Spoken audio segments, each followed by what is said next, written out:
Después de soportar vientos despiadados, infernales desiertos, de escalar hasta el último maldito cuarto de la maldita torre más alta, la justicia declaró culpable a Álvaro Uribe Vélez. No importa lo que ustedes piensen de Uribe, si lo querían ver en la Guandoca o si lo tienen canonizado en la sala de la casa, se llegó a una decisión y eso ya es un milagro. ¡Qué momento para estar vivo! Veamos por qué fue tan difícil juzgar a alguien con la mano firme, el corazón grande y el pasado turbio de Álvaro Uribe. Primera parte, la génesis del mierda. En el principio, Uribe creó el cielo y la tierra. No, ya, en serio. Cuando Uribe terminó su segundo mandato, era el político más poderoso del país. De lejos. El redentor de Colombia. El presidente eterno. Y el de los falsos testigos. Volvamos en el tiempo al 2012, cuando pensamos que se iba a acabar el mundo, cuando Facebook era cool. Y en la alcaldía de Bogotá, Petro nos daba una probadita de lo que es su destreza como gobernante.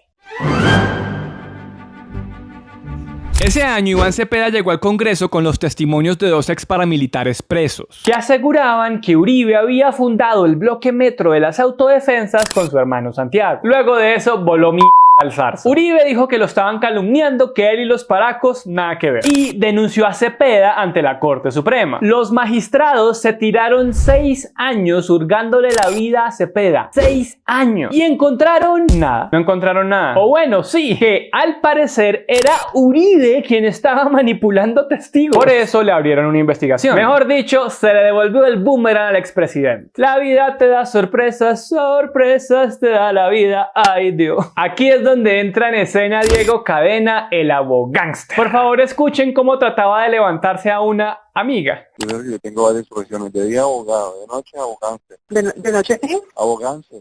Ya. Ese ya dijo todo lo que Colombia está pensando. Cadena se puso a recoger testimonios en cárceles para probar que Uribe no había manipulado a nadie. Entre ellos habló con Juan Guillermo Monsalve. Grábense ese nombre porque es muy importante. Monsalve es hijo del mayordomo de Guacharacas, la hacienda de la familia Uribe. Y es uno de los exparas que dijo que Uribe habría fundado el bloque metro de las autodefensas en esa finca. ¿Cómo me le parece a la? Cadena le pidió que se retractara y a cambio ofreció ayudar. ¡Qué generoso!, ¿no? Tan desinteresado. Eso lo sabemos porque Monsalve se avispó y lo estaba grabando con un reloj en secreto. A lo James Bond.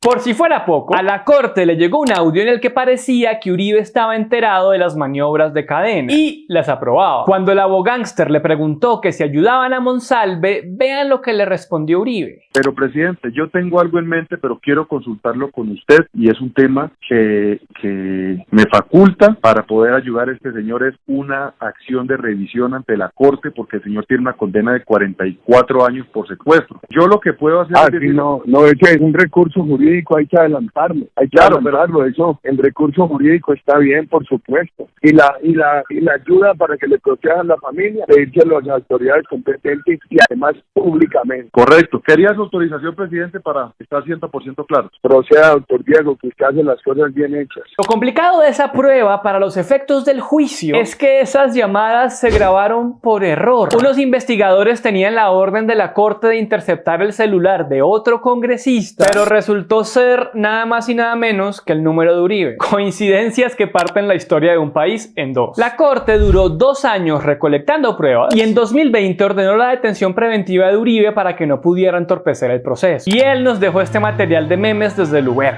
En ese momento Uribe era congresista y por eso su caso lo llevaba a la Corte Suprema. Pero empezó a decir que los magistrados lo estaban persiguiendo, que no había transparencia, que con esa gente no se puede. Y renunció a su curul para que su caso pasara a la fiscalía. En conclusión, a Uribe lo acusaron de 3 delitos: soborno, fraude procesal y soborno en actuación penal. En Cristiano lo acusaron de inducir a Cadena a ofrecer vainas para que los testigos mintieran y de haber intentado engañar a la justicia aportando testimonios falsos. Esos delitos pueden dar de 6 a 12 años de cárcel. Cadena tampoco se zafó de este rollo. A él también lo acusaron de soborno y fraude procesal. Y en poco tiempo vamos a saber si lo condenan o no. En el caso de Uribe Uribe había 3 pruebas claves. 1. Las grabaciones de Monsalve con los relojes espía. La fiscalía y la defensa las presentaron en el juicio así. Ahí se escuchó claritico que Cadena le ofreció beneficios a Monsalve para que mintiera. No señor, Cadena solo estaba pidiendo que dijera la verdad. Además, esas grabaciones estaban editadas. Por un segundo, pero no importa. 2. Los pagos de Cadena a un ex paramilitar por su testimonio. Cadena y su asistente les dieron al menos 26 millones de pesos a familiares de alias Víctor para que mintiera a favor de Uribe. Y además querían que él buscara otros testigos falsos.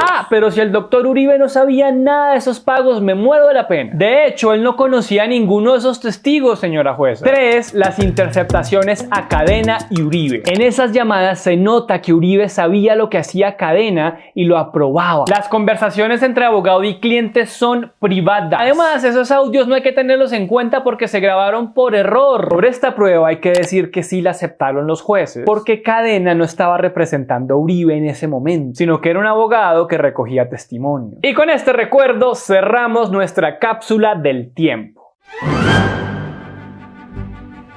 Segunda parte, el juicio del siglo. Listo, ahora que ya adelantamos cuaderno, veamos por qué este no fue un juicio como cualquier otro. Primero, no nos digamos mentiras, investigar a un expresidente no era cualquier cosa. Y lo que pasó con la fiscalía lo dejó muy claro. Vean, cuando Uribe renunció a su curul, mandó un mensaje muy envenenado sobre la Corte Suprema. Fue como si dijera, esta gente no es de fiar, a mí no me van a juzgar. Pero también fue una movida muy estratégica porque la fiscalía le podía dar más pasitos. Acuérdense que por allá en el 2020 teníamos a Iván Duque, el elegido de Uribe, como presidente, y a su mejor amiguis como fiscal general, Francisco Barbosa. Estamos haciendo la mejor fiscalía en la historia. Qué curioso que los fiscales que Barbosa eligió para investigar a Uribe estuvieron tan alineados con la defensa del expresidente. El primero recibió toda la evidencia que recogió la Corte Suprema y prácticamente dijo que no servía para nada, que mejor cerraran el caso. Pero una jueza le dijo, no, mi ciela, ¿cómo así? Aquí hay indicios para seguir investigando. Usted ignoró pruebas de la Corte Suprema y le faltó llamar a muchos testigos. Pero la fiscalía seguía y seguía. Otro fiscal volvió a intentar echarle tierrita a ese caso. Presentó audios que no se entendían y confundió hasta los nombres de los involucrados. Así que otra jueza le cantó la tabla por inútil. Aún así, la fiscalía perseveró más que Fajardo en campaña. Dijo, no, yo sí hice todo bien, les voy a pedir a otros jueces que lo confirmen. Por eso apeló y perdió. 3 magistrados dijeron que esos funcionarios no habían hecho una tarea ni profunda ni diligente, como yo en el colegio. Después de este oso, en el 2024 nos despedimos de Barbosa. Una gran pérdida. Y la fiscalía dijo, ¿saben qué? Como que sí había razones para acusar a Uribe.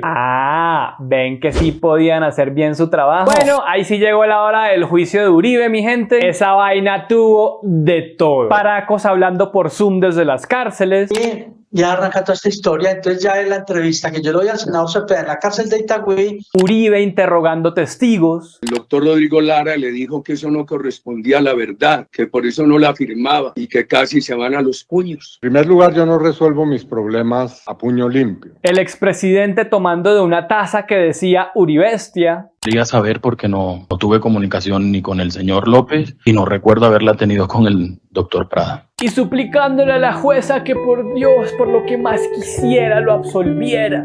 Yo quiero que usted me absuelva. Yo he sido ajeno a ese tipo de prácticas. Yo soy muy viejo, señora juez. Yo 73 años. Hubo hasta un video que apareció en una USB de Cadena. Sí, tiene. Sí, sellaron también las conversaciones. ¿Cuáles son?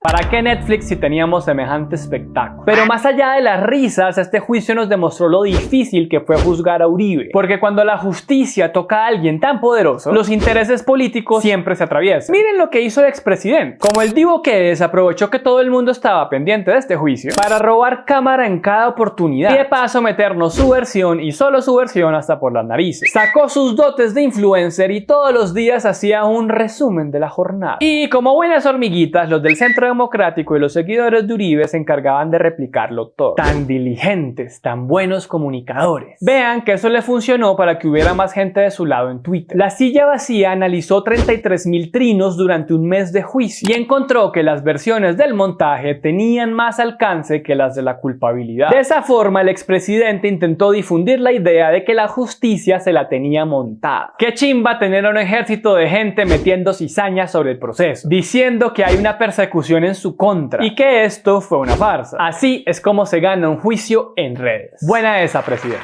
Incluso su hijo Tomás intentó sacarle votos al proceso. Por ahí escribió que Petro y Santos querían neutralizar judicialmente a Uribe antes del 2026, porque era el único capaz de derrotarlos en la elección. Otra vez el petrosantismo tirándose todo. ¿Y qué tal cuando 38 juristas firmaron una carta presionando a la jueza para que absolviera a Uribe? Dijeron que el caso, abrimos comillas, fue un burdo montaje y una campaña de descrédito urdida por los adversarios y detractores políticos del expresidente y cohonestada por una fiscalía militante para mancillar su buen nombre. ¿No les parece muy manipulador que a pocos días de que se conociera el sentido del fallo hayan intentado influir en la decisión de la jueza? No, pues hagamos una urna virtual para absolver o condenar a alguien. En un juicio no tienen que influir ni el hijo del acusado, ni otros juristas, ni Twitter. ¿Para qué son las pruebas y los testimonios entonces? Pero para toda esta gente, Uribe debía ser absuelto porque es Uribe, el único que nos salvará de Petro, el líder de la oposición, el eterno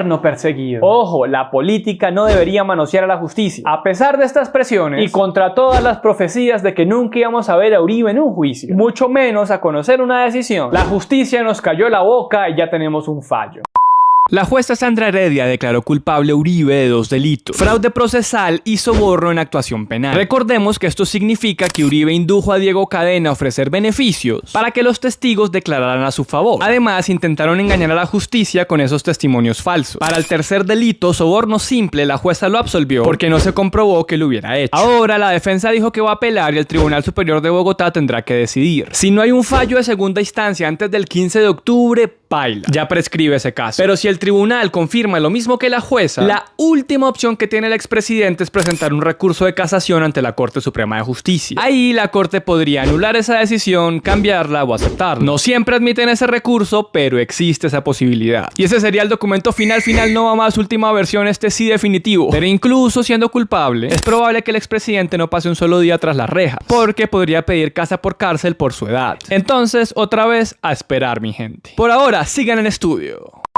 Tercera parte, hay vida después de Uribe. Si algo nos demostró este caso es que nadie, ni siquiera un expresidente de la República, está por encima de la ley. Y estemos de acuerdo o no con la sentencia, no es cualquier cosa que el político más poderoso de los últimos tiempos haya sido juzgado como un ciudadano más en palo quemado. Ustedes dimensionan lo que es eso. Qué teso debió ser para la jueza tomar una decisión con unos tiempos tan apretados y encima con todas las presiones que tuvo que aguantar. Nadie le tenía fe, pero cuando la justicia quiere, puede. Ahora nos toca a nosotros respetar esa decisión. Volviendo a Uribe, el ídolo del Poncho y Carriel, el gran colombiano, el intocable, cometió un delito y le toca responder. Eso comprueba que ni las víctimas ni los magistrados de la corte estaban locos. En el juicio se demostró que Uribe sí mandó a sobornar a testigos. Punto. Sabemos que la mitad del país está con este fallo. Primero, porque no están de acuerdo, pero la justicia sí le garantizó su debido proceso a Uribe. Él y su defensa lo reconocieron al final. Y pues la ley es dura, pero es la ley. Pero sobre todo les molesta porque creen que esto va a manchar el legado del expresidente. Quieren que hablemos del legado impoluto de Uribe. Cuando era gobernador de Antioquia, los paras torturaron y masacraron a gente en La Granja y El Aro, y él se quedó de brazos cruzados. En su gobierno regalaron subsidios de los campesinos a los más ricos del país. Funcionarios suyos compraron votos de congresistas para que él pudiera reelegirse. Y luego intentó cambiar la constitución para lanzarse una tercera vez. Gente de su círculo más cercano iba de manito cogida con ampones y terminó en la cárcel. En su gobierno, el DAS usó teléfonos de periodistas, magistrados y congresistas de la oposición. Desmovilizaron a un montón de paras, pero todo fue un teatro. Y el ejército asesinó a miles de jóvenes para hacerlos pasar por guerrilleros. ¿Cuándo va a responder por ese legado, presidente?